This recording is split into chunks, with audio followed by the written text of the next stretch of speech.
Hey, so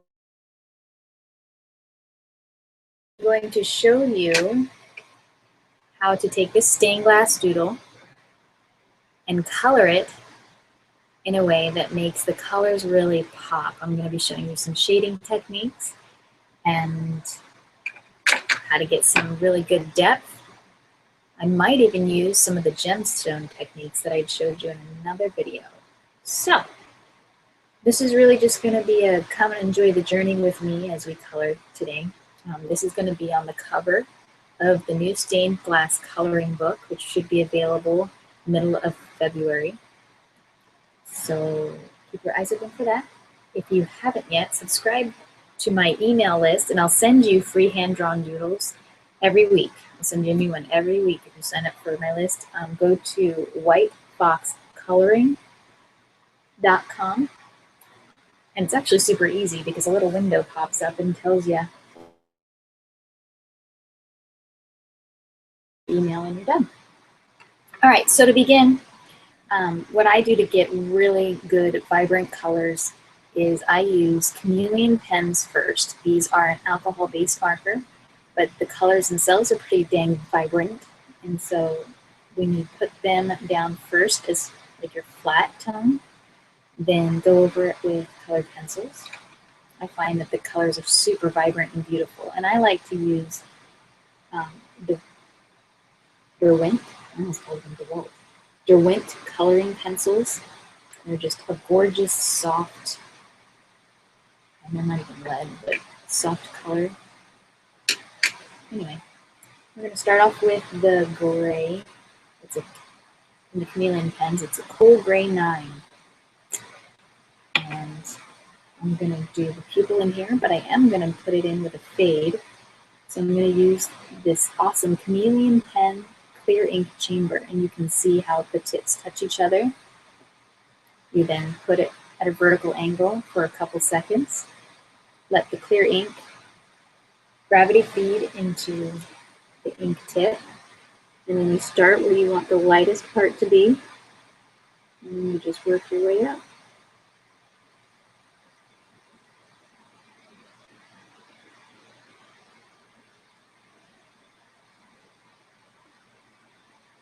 So you can see how it created this gorgeous fade right there. And that put down just a base color. I can put my caps back on right away, all the time. And then I'm going to take a dark brown. So this is going to warm up the pupil a little bit, but it's going to still stay on the dark side. And as always, when we're trying to make something look round or 3D, you start at the edges and then you're working with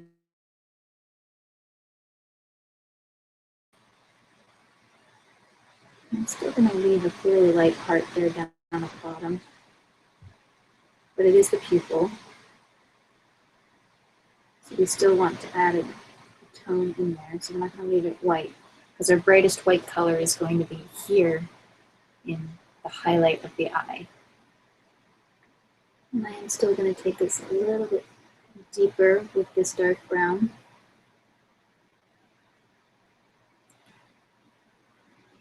I like to layer multiple colors on top of each other when you're working with colored pencils because that helps just create really rich colors. But also as you build, you can create deeper and deeper tones. You can see that just even right up. So we're going to move from the dark brown right into the black. We're going to do the same thing. And we're not going to touch the middle of the pupil. This is going to be your edging with the really deep, deep color.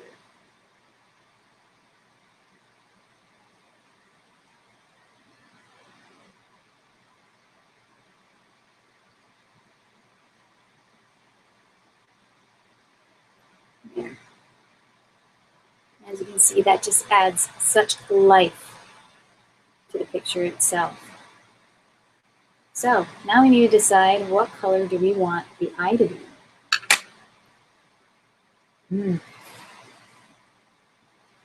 And this is a tough one for me. Well, I know that I want to make my water blue, and I was thinking of going with pinks and purples for my koi fish. So let's go ahead and make the eyes gold. To do that, I'm going to start with a base of yellow, and I'm not going to fade with this one because it's already a light color. This is just getting the base. And then we'll add our colors in. I'm going to start with the colored pencil colored Deep Cadmium. So this one is also just going to help brighten up that yellow. I'm going to move on to ochre. And this is where we're going to start adding in some shade, different shade color. This will start making it more gold. And a line, just put a line there at the bottom, but I'm going to leave this pure yellow, both the marker and the cadmium colored pencil. I'm going to leave that right there in the middle. So it lines up with the lighter part of purple. And then I'm going to go back in and take the orange colored pencil. And it's not going to come out as a pure orange because you've already got some yellow down here, so it'll just help to make this appear more gold. It'll just add another shade on top.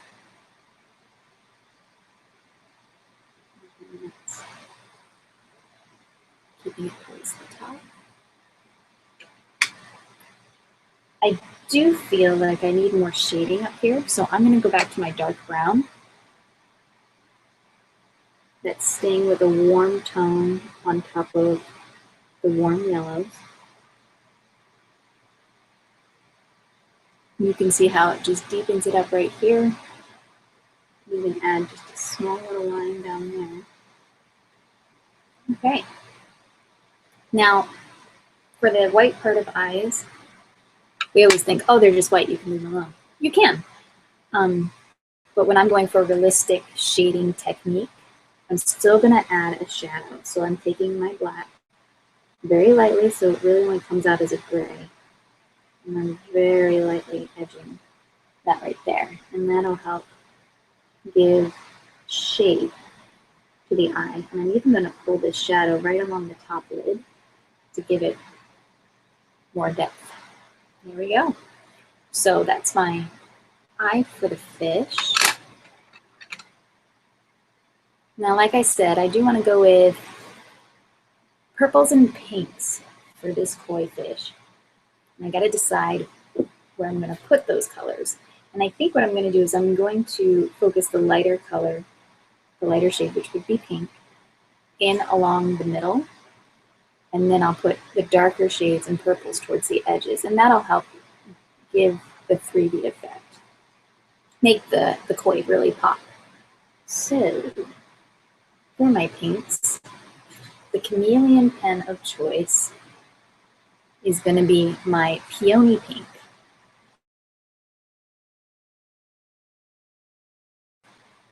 Light but bright, and I love it. So I'm actually going to go with this side. It's a different side. It has two tips to it. And you can see that mark right here. You've got, this is a stronger tip, smaller, but is actually better for details. And this one looks sharper, but it's a softer tip, so it's good for putting in color in big spaces. Now with alcohol pens, you don't necessarily just want to scribble. You want to go from one side to the other, because wherever the ink is wet, it'll blend into itself. But if the ink dries first and then you go back over it, you will see a different line of shade. It'll actually deepen the color a little bit, which is cool if you want to add shadows, and that's a different technique you can use with these. But if you're going for just a base color that you want to make sure you do it from one side of the shape to the other.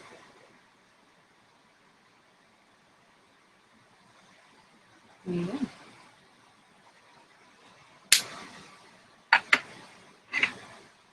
Now moving on to my blush pink colored pencil.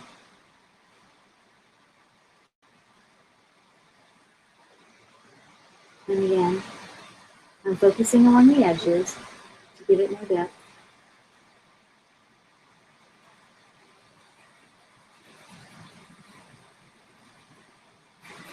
And then I'm going to pull this colored pencil in and make it lighter and lighter as it goes towards the middle.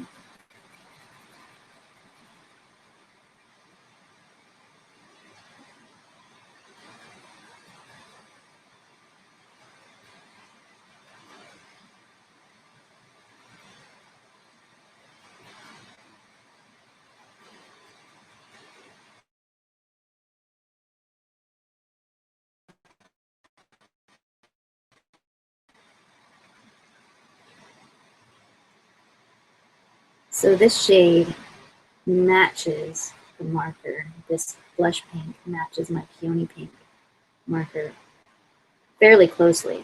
So it's a very subtle shade difference, but that's what I want because I want to keep building.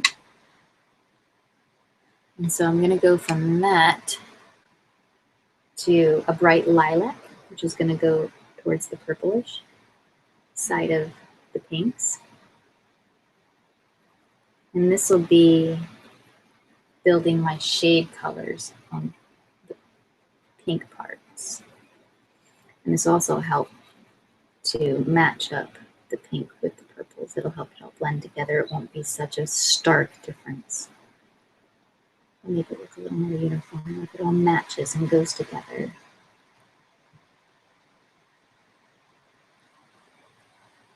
I'm not afraid of the colored pencil because, like I said, I'm staying towards the edges. And I do want this to stay a bright pink.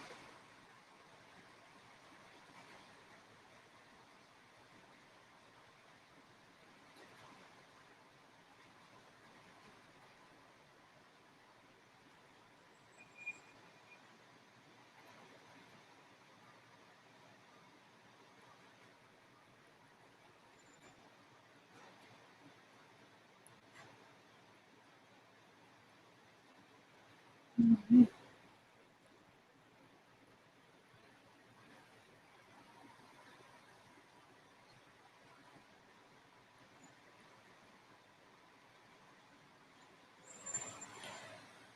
I'm going to go ahead and stop there with that pink. Now I'm going to go into my lavender chameleon pen.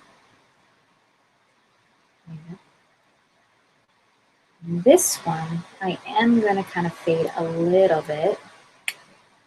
So I am going to use this tip, put it in the clear ink chamber, and let it set for like 4 seconds. I'm going to use that on the top and the bottom. So first, I'm going to use it on the top, but I'm going to use the lighter parts.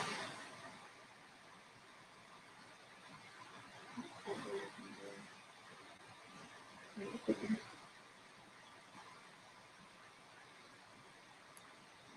There we go.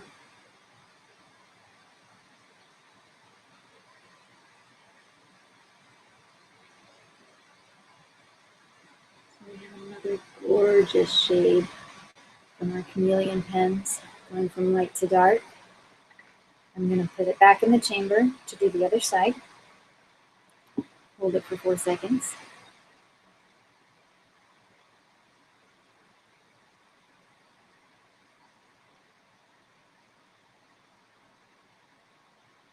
Oops, wasn't paying attention. I was daydreaming, sorry guys.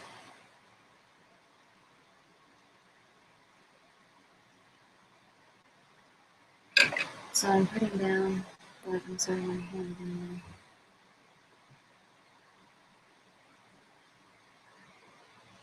there. I kept the clear ink chamber on too long. Like I said, I was daydreaming and it's really slow. Now I know this may seem slow to you, but if you've ever used alcohol markers, you kind of know that this is still a faster process than what we normally use with alcohol markers because Now I just did a line here as a shadow for the fin. You can do another one for the lips underneath. When you're doing shadows, you want to make the shadow curve around the object. So you're maintaining the shape of the object and you're actually accentuating the shape. There we go. Now, as I was saying, it's cheaper to use these chameleon pens as well as faster, because normally you would need 3 different markers to get this fade. You'd need a light tone, a mid-tone, and a deep tone, and then you'd have to spend time blending them all together. So you need 3 markers, not just 1, and you need to take the time to blend all 3 instead of just taking your time to blend 1 from light to dark. So I'm a big fan of these. All right, moving on. I'm actually going to go back into my blush pink that I used on this, but because we have a purple undertone already set, it's still going to turn out a different shade from this.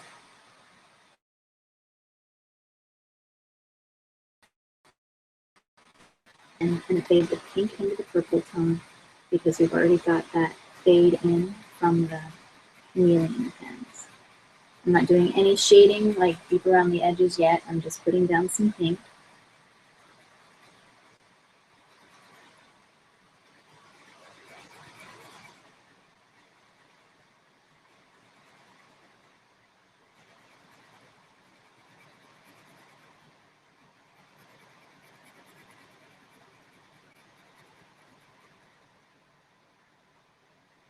All right, and I am going to go in to some deeper pink shading towards the center so that we can make that color pop a little deeper.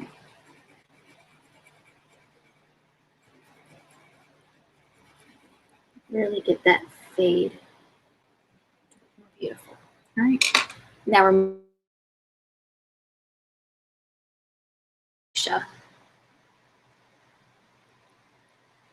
put this one in.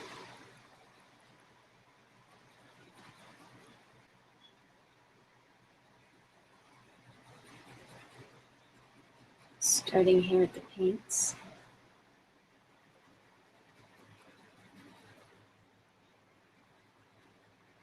Now with this one, I am going to start edging it and bringing in shadows and pulling it lighter towards the middle.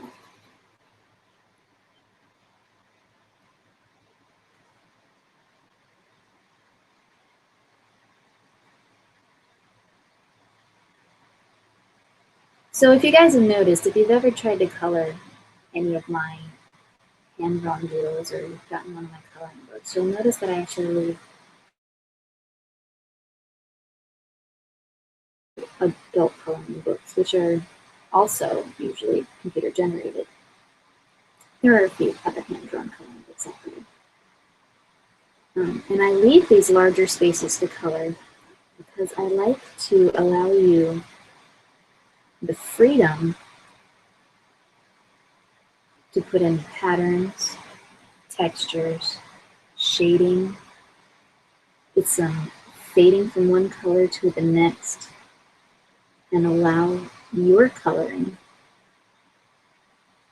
to be what makes this piece of art beautiful. The design is only part of it. What I do is just give you something to start with. And then from there, you've got so many possibilities to make it look just truly unique in your own.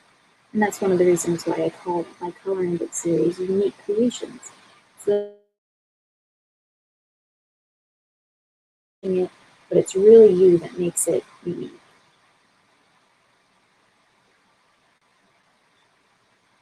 And I'll get it deeper in the edges.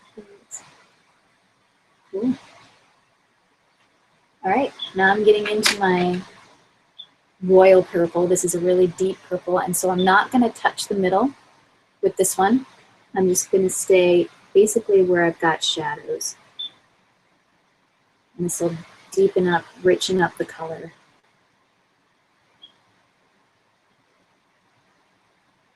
See that? See how deep that got? Oh, it's just gorgeous.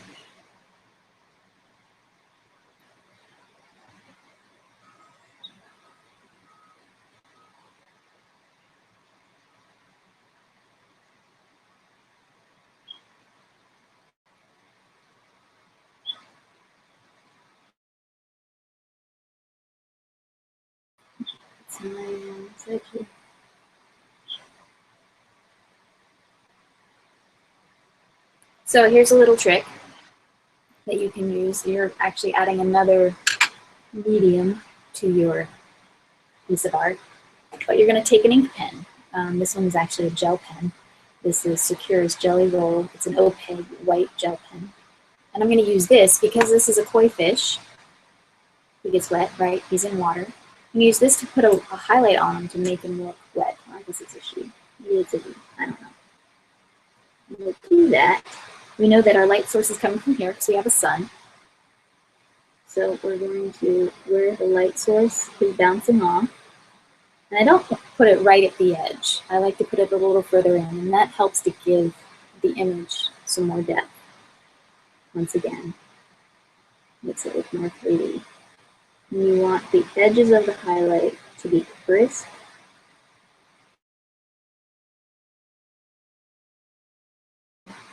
Faded in at all. Moving out a couple of dots in there.